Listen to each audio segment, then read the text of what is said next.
ಭಾರತ ದೇಶದಲ್ಲಿ ರಾಮ ಮಂದಿರ ನಿರ್ಮಾಣ ಆಗಿದೆ. ಏನು ಅನಿಸುತ್ತೆ ಇದ್ರ ಬಗ್ಗೆ ನಿಮ್ಮ ಅನಿಸಿಕೆ? ಸರ್, ಮೊದಲನೇದಾಗಿ ತುಂಬ ಸಂತೋಷ.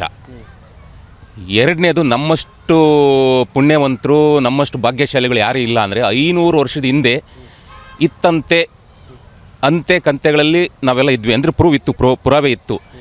ಇವಾಗ ನಾವು ಕಣ್ಮುಂದೆ ಸಾಕ್ಷಿ ಆದ್ವಿ. ಅದಕ್ಕೆ ರಾಮ ಮಂದಿರ ಉದ್ಘಾಟನೆಗೆ ನಾವೆಲ್ಲ ಸಾಕ್ಷಿ ಆದ್ವಿ. ಅಂದರೆ ನಮ್ಮಂಥ ಭಾಗ್ಯಶಾಲಿಗಳು ಯಾರೂ ಇಲ್ಲ.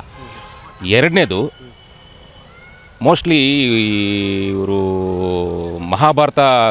ರಾಮಾಯಣನ ರಚನೆ ಮಾಡದೇ ಇದ್ದಿದ್ರೆ, ರಾಮಾಯಣ ಇಲ್ಲ ಅಂತಲೇ ಸುಳ್ಳು ಹೇಳ್ಬಿಟ್ಟು ಇದು ಮಾಡುತ್ತಿದ್ರಂಥ ಜನ ಇದ್ದರು. ರಾಮ ಎಲ್ಲಿದ್ದ ಅಂತ ಕೇಳ್ತಾರಲ್ಲ, ಅಂಥವ್ರಿಗೆ ನಂದೊಂದು ಉದಾಹರಣೆ.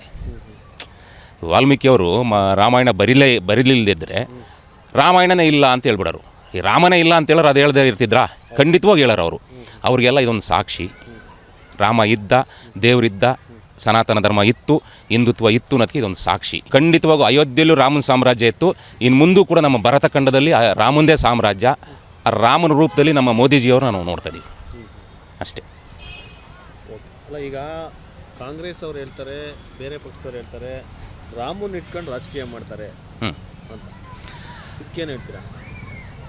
ಈಗ ಕೆಲವರಿಗೆ ಕೆಲವು ಕೆಟ್ಟ ಮನಸ್ಥಿತಿಗಳನ್ನ ನಾವು ಚೇಂಜ್ ಮಾಡೋಕ್ಕಾಗಲ್ಲ. BJP ರಾಮ, ಆ ರಾಮ, ಈ ದೇವರಿಗೆ ಪಕ್ಷ ಅಂತ ಗೊತ್ತಿಲ್ಲ ರೀ. ನಿಮ್ಮನ್ನು ಆಶೀರ್ವಾದ ಮಾಡ್ತೇನೆ, ನಮ್ಮನ್ನು ಆಶೀರ್ವಾದ ಮಾಡ್ತಾರೆ. ಇದು ಅವ್ರಿಗೆ ಅರ್ಥ ಮಾಡ್ಕೋಬೇಕಾಯ್ತು ಅಷ್ಟೇ. ಅಲ್ಲಿ ರಾಜಕೀಯ ಮಾಡೋಕ್ಕೆ ಬರಬಾರ್ದು. ಯಾವುದೇ ಕಾರಣಕ್ಕೂ ರಾಜಕೀಯ ಮಾಡೋಕ್ಕೆ ಬರಬಾರ್ದು. ಓಕೆ ಸರ್, ತಮ್ಮ ಹೆಸರು? ರವಿಕಾಂತ್ ಅಂತೇಳಿ. ಸ್ವಾದಿಷ್ಟತೆಯ ಸ್ವಾದ, ತಾಜಾತನದ ಆಹ್ಲಾದ, ಉತ್ತಮ ಆರೋಗ್ಯ ಮತ್ತು ಹೆಚ್ಚಿನ ರೋಗ ನಿರೋಧಕ ಶಕ್ತಿಯ ವೃದ್ಧಿಗೆ ಈಗ ನಿಮಗೆ ಸಿಗುತ್ತಿದೆ ಉತ್ತಮ ಗುಣಮಟ್ಟದ ಪೌಷ್ಟಿಕಾಂಶ. Shri Vaidik millet health mix. ಇದು ಸಿರಿಧಾನ್ಯಗಳ ಸಂಪತ್ತು.